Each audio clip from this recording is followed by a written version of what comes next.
एकदम खडे।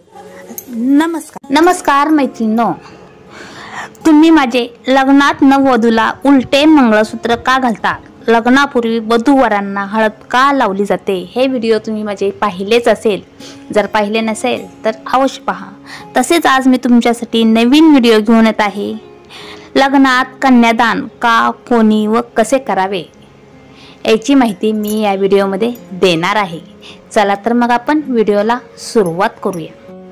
हिंदू धर्मात विवाह म्हणजे लग्न मोठ्या थाटामाटात साजरे केले जातात। प्रत्येक लग्नातील विधीचे स्वतःचे असे एक महत्त्व आहे। विशेषतः मुलीच्या लग्नात प्रत्येक विधी आणि प्रथेला वेगवेगळे असे महत्त्व आहे। कोणत्याही एका विधीशिवाय लग्न हे अपुरे मानले जाते। त्यामुळे देशातील अनेक भागात मुलीच्या लग्नात कोणत्याही गोष्टीची कसर सोडली जात नाही। भारतात वेगवेगळ्या प्रदेशात वेगवेगळ्या पद्धतीने लग्न सोहळे हे पार पडत असतात। प्रत्येकाचे विधी प्रदेशानुसार वेगवेगळे असतात। प्रथा परंपरेनुसार ही लग्न कार्य पार पडत असतात। तर अशा ह्या प्रत्येक विधीला असे हे महत्त्व आहे। तर आता आपण कन्यादान का, कोणी व कसे करावे याची माहितीला आपण सुरुवात करणार आहे। त्याच्या आधी तुम्हाला मी कन्यादान म्हणजे काय याची मी थोडक्यात तुम्हाला माहिती देत आहे। कन्यादान म्हणजे मुलीचे दान याचा अर्थ असा नव्हे, तर लग्नाच्या वेळी मुलीची देवाणघेवाण करताना पिता मुलीच्या नवऱ्याला सांगतात की आम्ही आजपर्यंत मी माझ्या मुलीचे पालनपोषण केले आणि तिची जबाबदारी पार पाडलेली आहे। आजपासून मी माझी मुलगी तुमच्या स्वाधीन करतो। यानंतर वर वधूची जबाबदारी चांगल्या प्रकारे पार पाडण्याचे वचन ते पित्याला देतात। या सर्व विधीला कन्यादान असे म्हणतात। तर असे हे कन्यादान फार मोठे असे पुण्याचे काम असे म्हटलेले जाते। तर पण हे कन्यादान कोणी करायचे असते याची माहितीला आता आपण सुरुवात करूया। कन्यादान करण्याचा अधिकार हा आई वडिलांना असतो। आई वडील मिळून मुलीचे हे कन्यादान करत असतात। पण जर त्या मुलीला वडील नसतील तर आई ही कन्यादान ती करू शकते। आईलाही कन्यादान करण्याचा अधिकार आहे। जर आईलाही कन्यादान विधी करणं जर शक्य नसेल तर त्या मुलीचा मामा, काका, मोठा भाऊ अशी मोठी माणसे कन्यादान हे करू शकतात। कन्यादान करणे हे मोठं पवित्र कार्य असे मानले गेलेले आहे। तर असे कन्यादान कसे करायचे, त्याचा विधी काय आहे या माहितीला आता आपण सुरुवात करूया। कन्यादान कसे करावे, तो विधी कसा करायचा असतो याची माहिती आता आपण घेऊया। तर हिंदू धर्म आणि धर्मग्रंथानुसार कन्यादान करण्यासाठी एक वेगळा विधी आहे।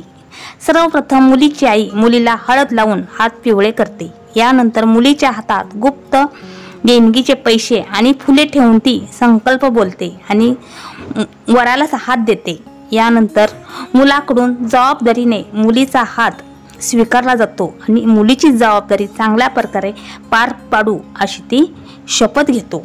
त्यावेळी तो तिला आयुष्यभर आनंदी ठेवण्याचे वचन देतो। आई वडील आपली मुलगी रूपात वराच्या त्या स्वाधीन करतात। या सर्व विधीला कन्यादान असे म्हणतात।